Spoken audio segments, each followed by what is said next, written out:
Jednog jutra, nakon snažne oluje, na obalu su bile izbačene 1000 morskih ježeva.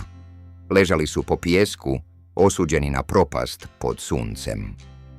U tom trenutku, jedan dječak prolazio je plažom i počeo pažljivo podizati ježeve jednog po jednog i vraćati ih u more. Stariji čovjek koji je prolazio, promatrao je dječaka neko vrijeme, a zatim mu prišao i rekao: "Zašto to radiš? Pogledaj koliko ih je. Nikada nećeš moći spasiti sve. Tvoj trud neće promijeniti ništa." Dječak je podigao još jednog morskog ježa, pažljivo ga bacio u more i odgovorio: "Za ovog je promijenilo sve." Starac se na trenutak zamislio nad dječakovim riječima, pa se pridružio dječaku i počeo bacati morske ježeve natrag u more, jedan po jedan.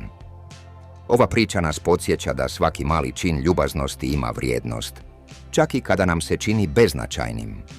Ne možemo promijeniti cijeli svijet, ali možemo učiniti razliku za nekoga. Svaki korak, koliko god malen bio, može značiti sve za one kojima pomažemo.